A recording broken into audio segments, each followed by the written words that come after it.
Welcome back to the One-on-One Sports Webcast. Joining me are college football experts Jason Phillips and Sophie Zavada.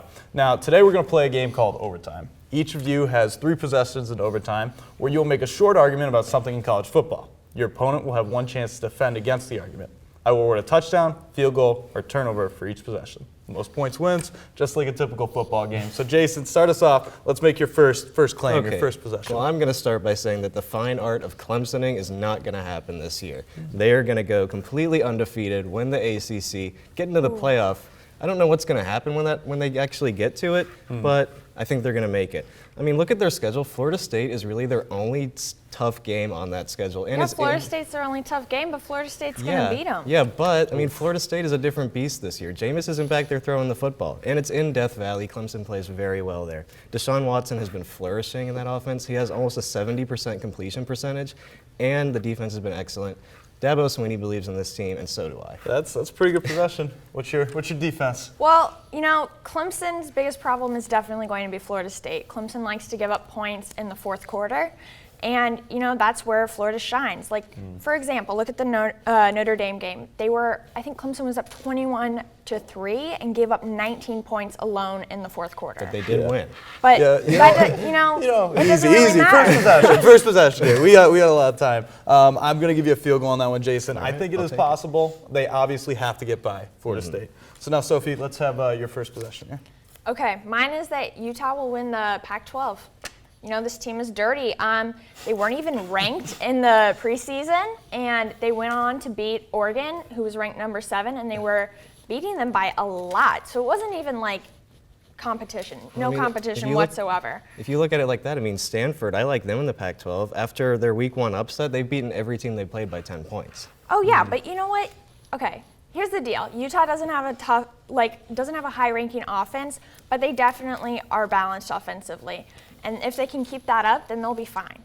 All right, Jason, your defense for that point. Yeah, like I said, I mean, Stanford, I think, takes the Pac-12. They did get upset week 1 by Northwestern. Ever since that, they've been pretty darn good. Won every game by more than 10 points. Yeah, you know what, Sophie? I got to give you 3 on that one as well. We got a tie ball game here. Just because I think it could happen. Will it?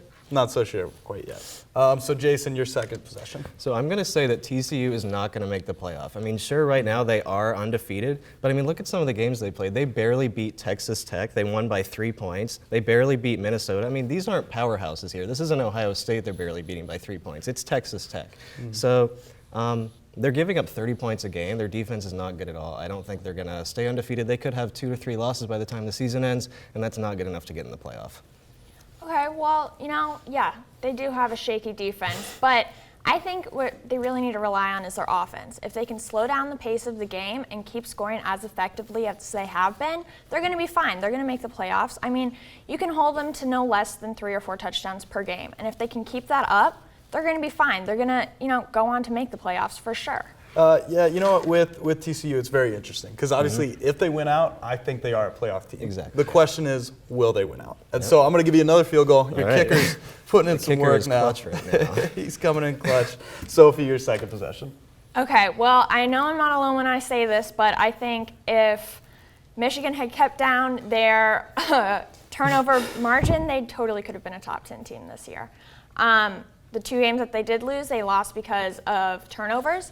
Against Utah, they threw a pick 6 and, lost that game. And as we all know, against Michigan State, they threw a turnover which turned into a touchdown.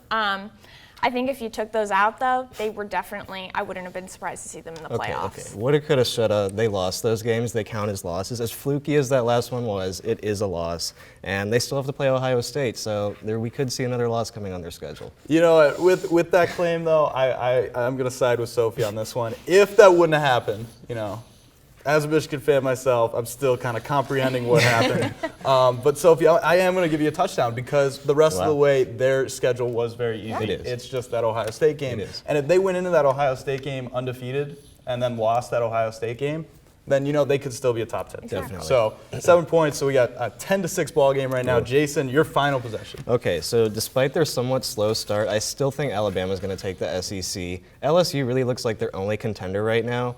But with the rest of the SEC, they're falling apart. I mean, Florida just lost their quarterback for the year, Will Grier, for PEDs. And then Georgia lost Nick Chubb, who was pretty much the only bright spot on that team. So Alabama and LSU played this weekend, so we'll find out. It's in Alabama, but I see Alabama taking the SEC. They're going to roll all the way to the playoff. I see what you're saying, but really, how do you think that LSU game is going to go? I think that Alabama will win it because, while LSU does have Leonard Fournette and he's been awesome, Alabama has Derrick Henry. He's a pretty good running back. He's got 12 touchdowns, 900 yards already. So See, but this is the thing. LSU can convert on 43% of their third downs, and they've been in less third down situations than Alabama. Alabama gives up more yardage to their opponents than LSU has, and all in all, they're just a better SEC team. And they've played 4 conference teams and beat 3 of them who were ranked. So. We'll see this Saturday. Yeah. You know what, Jason? I'm gonna give you another field goal because you keep talking about stuff that is possible, but it's like contingent on one game. So yeah, if Alabama beats LSU, then yeah, they could be winning the SEC. But again, is that gonna happen? So Sophie, your final possession. My final one is that Baylor is definitely deserving of their number 2 position. Yeah, they're beating teams that they were supposed to beat. There's no doubt they had an easy schedule, but not only are they beating them, but they're beating them by a higher margin than other teams who are playing harder opponents. So it really doesn't matter. You just have to look at their stats. Their quarterback, Russell, he has a 63% completion rate and has already thrown for 27 touchdowns. That's ridiculous. You have to also look that they convert on 51% of their third downs. They convert on 51% of them, and they average 9 yards per play, which is almost a first down every single time but anyway. Back to that easy schedule. I mean, they scored 70 points, but it was against Rice University. Oh, it doesn't matter. They're still a great team. Let's see what happens when they play a real team. Yeah, and so that's why, Sophie, on your final possession, I'm going to give you a field goal as well. Yeah, they just haven't played anybody yet. I'm not confident in them. They haven't shown me enough. So with that, our final score is Sophie 13, Jason 9. It was that big Michigan. I don't want to talk about it. Fortunately, that's all the time we have for this episode of One-on-One Sports Webcast. If you want to see more, check us out on YouTube, Twitter, Facebook at One-on-One Sports. For all of us here on the show, I'm Cam Soselski, and whose side are you on?